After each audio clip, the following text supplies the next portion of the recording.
This is Sid and Friends in the Morning. 77 WABC.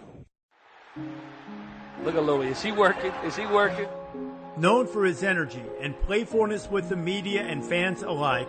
Yeah, let me enjoy this. Where does it end? Where does it end? Carnesecca will forever be synonymous with St. John's basketball. He coached the team from 1965 to 1970, but left briefly to lead the New York Nets of the ABA. Carnesecca returned to Queens in 1973 and started a run of 7 straight 20-win seasons. As you see the outstanding record of Lou Carnesecca here at St. John's. His teams of the 1980s made Carnesecca a household name, but his choice of sweaters became a trademark. The most famous was a blue, red, and brown pullover that he wore during a 13-game winning streak in 1985, including a victory over number 1 ranked Georgetown. The Redmen's one-point cliffhanger was anything but pretty, but when you beat the champion Hoyas, who counts? The streak ended against the Hoyas a few weeks later, with Georgetown head coach John Thompson engaging in his own form of gamesmanship with his counterpart. John Thompson is wearing the exact same sweater as Louis Carnesecca is. I have never seen anything like this. The 1984-85 squad would be Carnesecca's best, with future Hall of Famer Chris Mullin leading the way. St. John's won 31 games, captured the Big East regular season crown, finished runner-up in the Big East tournament, and reached the Final Four. In 1992, the 3-time Big East Coach of the Year retired and was inducted into the Naismith Basketball Hall of Fame. His resume included 526 wins and 18 NCAA tournament appearances.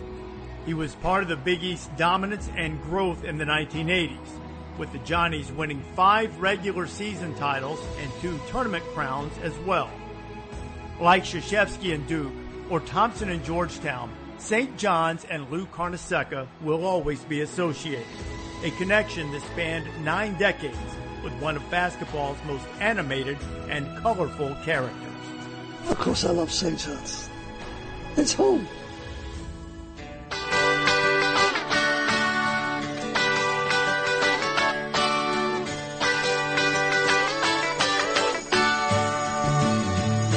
Well, it's all right. The great Lou Carnesecca passed away a couple of days ago, not long before his 100th birthday. Lou was 99, and as I told you earlier this morning, that was my team, man. I love that St. John's team. For years, I became a rabid college basketball fan because of that team. 31 wins that year, 31-4. They did lose 3 games that year to Georgetown. They did beat Georgetown once, but they lost 3 times, including in the Final Four, before Georgetown suffered that epic loss to Villanova. But what a team that was. Chris Mullin, Walter Berry, Bill Wennington, Moses, Jackson, Glass. And they went on to have great years after that.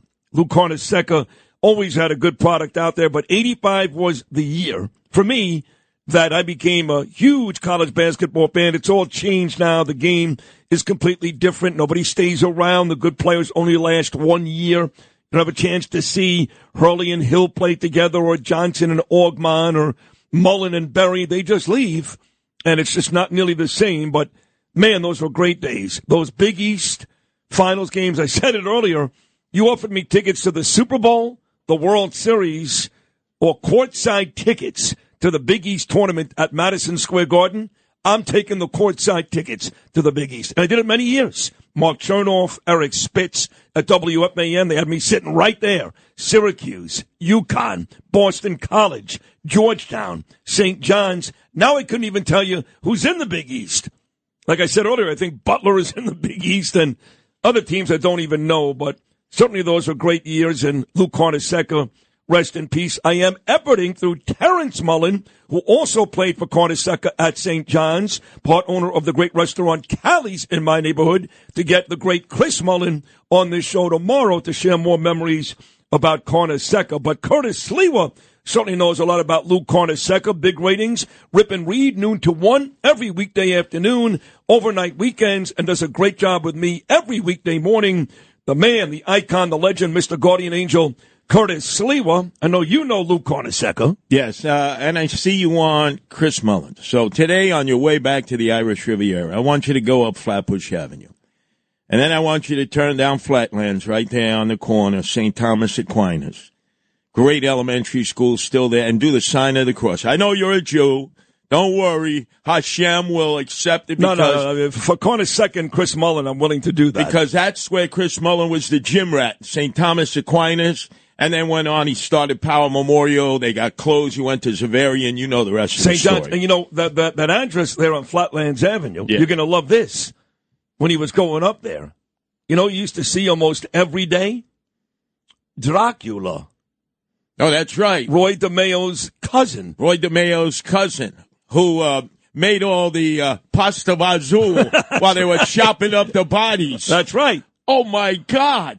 He used to see. Chris Mullen told me last summer at Terrence's restaurant, he goes, I can't believe you're in this movie. He goes, I lived right by that bar, right by the bar. And I saw the character you're playing in the movie, which I did play. He had a kiddie pool outside. I saw him almost every day. Troy Avenue, right there. Now, how come they changed the name of the movie from? Because the same guy that wanted to kill you threatened to kill us. Oh, I see.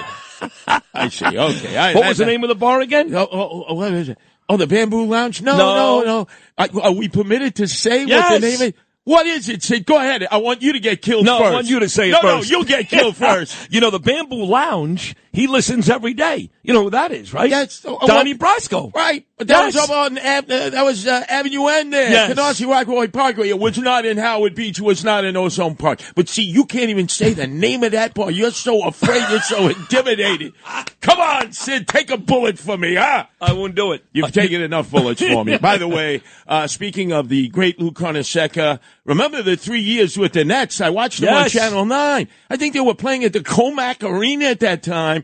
People, if you ask them, he had Dr. J. No, Jay wasn't there yet from Roosevelt High School. It was Rick Barry with the underhanded foul shot from the University of Miami. Very good. Where I went to school, he was one great basketball player. You know, I was there. We had Bernie Kosar, Jim Kelly, Vinny Testaverde, and Mark Richt. Those were the four quarterbacks on the same roster. That was Howard Schnellenberger right before Jimmy Johnson. But you're right, our claim to fame for basketball, Houston Rockets Hall of Famer, the great Rick Barry. But now, let's talk about Lou Ruffino. Who knew? Oh, the other Lou. Who knew that Lou identifies with Devil Wears Prada?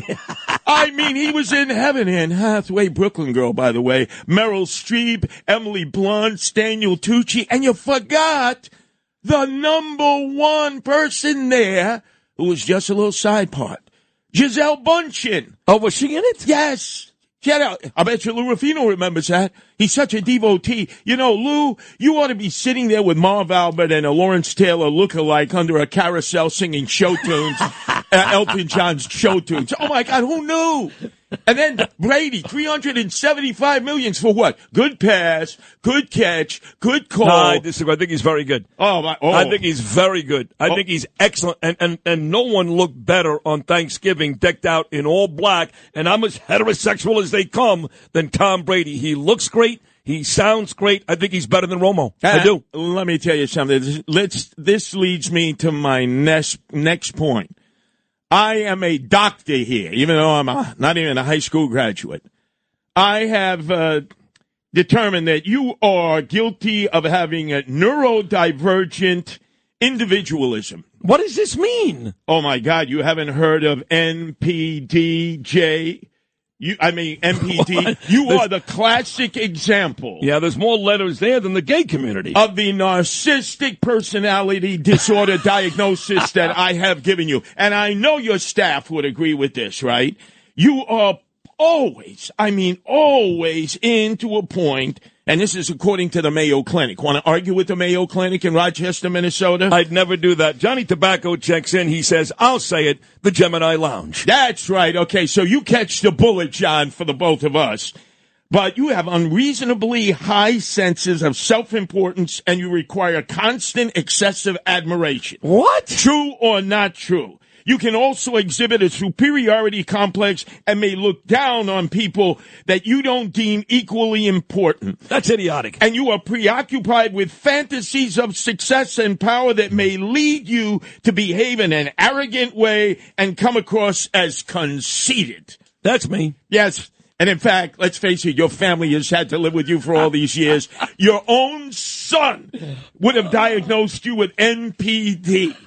And you know who else has been diagnosed with NPD over the weekend? We found out the guy was the luckiest guy alive. The luckiest guy alive? Yes, the host of The Masked Singer, Nick Cannon, who should have been swept out with his anti-Semitism, remember? Remember he was going on with that Professor Griff about how Jews control the media. He was married to Mariah Carey. Yeah, but he got swept out, and somehow he came back. He climbed his way back. And having interviewed him in Times Square for 45 minutes when he was the Ryan Seacrest, the black Ryan Seacrest, said nothing for 45 minutes. Man, I'm telling you, you and he have so much in common. We've got nothing in common. Well, you're not the sperminator. Right. You haven't procreated with like 12 women. And if not, to show you what an object he is, he said he had the most valuable balls in the world. He did and say he that. ensured that. I remember that, yes. So what you're saying, you do not suffer from narcissistic personality disorder? I may have it just a little. I don't think I have a serious case of it. Well, let me tell you why. Why? Because you went to Pennsylvania, the King of Prussia Mall, with Bill White to get the gay vote out, the male gay vote for Donald Trump, and you did an outstanding job. I told you the one thing that could have sealed the deal. You would have been king of the Keystone State for all the MAGAs and Trumpers. Wear a number 26 Saquon Barkley Philadelphia Eagles jersey and say the Giants suck. And even Giant fans would have agreed with you. You could have done that, and instead they're giving the title to Scott Pressler, this giant gay guy. Who is that guy? This giant gay guy. You say, oh, he's the biggest gay guy in the world. He not only got the gay vote, he got the Amish vote. They claim that he won the title because you got the gay vote, no doubt about it, with all the promises you made to those guys. That's why you had Danielle at your side, because you know those guys wanted to take you home and take you around the world in 80 seconds. And Daniel said, no, he's here for political purposes, but don't lie. You were eyeballing them, Mr. Metrosexual. You love the adulation. You love the fact that they were going 3 snaps up. Sid, come with me tonight. Danielle, we'll hook you up. Don't worry about it. Admit it, Sid. Well, it's very rare that I'm at a table with a bunch of men who would rather sleep with me than my beautiful wife. And by the way, you started this program out by saying, I'm never wrong. I'm never wrong. Never. Narcissistic disorder in full effect, personality disorder. You couldn't be more hopelessly wrong about Aaron Rodgers. I want you to finally admit you were hopelessly wrong. You, Joe Nolan, everyone else, Joe Benigno. Oh, Aaron Rodgers. I won't admit it. Oh, wait a second. Well, what are you talking about? I won't admit it. I don't think he's the biggest problem for the Jets this year. Oh, yeah, you keep saying that. I don't saying think he's been that, good, right? but he has not nearly been the biggest problem. I will not admit it. I watch every game. I watched yesterday. That ball that got tipped that Leonard Williams returned for a touchdown, that wasn't even Aaron Rodgers' fault. And I said it wasn't his talent, his ability on the gridiron. Yes. I said it was he takes ayahuasca. I know, he takes LSD. This. Are we still doing this? We're still doing this stupid thing Would about you the drug he took in Peru 17 years ago. About putting this billionaire on the bench. A drug he took 5 years ago. We still doing this? We're still doing this? Sid, so you want to stick with Aaron Rodgers the rest of the way? I'm not sure I do. I'm not going to use some drug he did in Peru 5 years ago as an excuse for a bad game against Seattle in 2024. It's stupid. Geno Smith came in and took his lunch. No. Geno Smith beat the Jets, not Aaron Rodgers. Oh, my There's God. an offense, there's a defense, it's a whole team. Every time the Jets lose, you go to Aaron Rodgers and the drugs. It's dumb. Narcissistic he did it 5 years ago. Personality disorder. You can't acknowledge that you're wrong on this. What is wrong with you, No, listen, Sid? I may come to the realization that he was wrong, and he's had a bad year. He certainly hasn't been good, but the drug reference to me is beyond stupid. You know what I think I'm going to do, Sid? I'm going to bust your bubble. on your night of all nights when you're being honored at One Israel Fund. Yes. You have been named one of the most influential Jews in President Donald Trump's ear, one of the 7 most influential Jews. You think Donald Trump realizes that? I feel like he totally forgot. Man, let me tell you, I feel like he totally forgot. You got Dana Have we White. heard Donald Trump on the show since? You got Elon Musk out. You know how Dana White got elbowed out, and Dana White of UFC said, look, I love Donald Trump. I'm glad I helped him to become president. Yeah. But politics is the dirtiest thing alive. And this is from the guy in the dirtiest sport, UFC. You have been muscled out. And to ruin your night, your night of all nights, when Michael Rappaport, that you converted, although he'll never acknowledge he voted for Trump. We know you did, Mike. We know you did. When he announces One Israel Fund Man Metrosexual of the Year. Well, it's not just me. Don't forget, they're honoring both me and Danielle. It's both of us. Yes, but just like at the King of Prussia Mall, those guys had eyes only for you. That's Danielle true. was just eye candy for the one heterosexual security guard who was at the door. Let's be honest. This is your night, Sid. They're going to run through it all. They're going to say, reborn, rebirth, October 7th. He rediscovered his Jewishness. He became King David II. And I'm going to stand up and say, yeah, this idiot thinks that Aaron Rodgers is not at fault for the loss of the New York Jets. They can't win a game, and all of a sudden, all that adulation, all those cheers, all that applause is going to go down the drain because you, my friend, suffer from narcissistic personality disorder. I've diagnosed you. I'm right. And if you don't admit that Aaron Rodgers sucks and he's using LSD like Dr. Timothy Leary, I will show up at One Israel Fund and I will ruin your night. Admit it. I want you to admit it with Joe Nolan.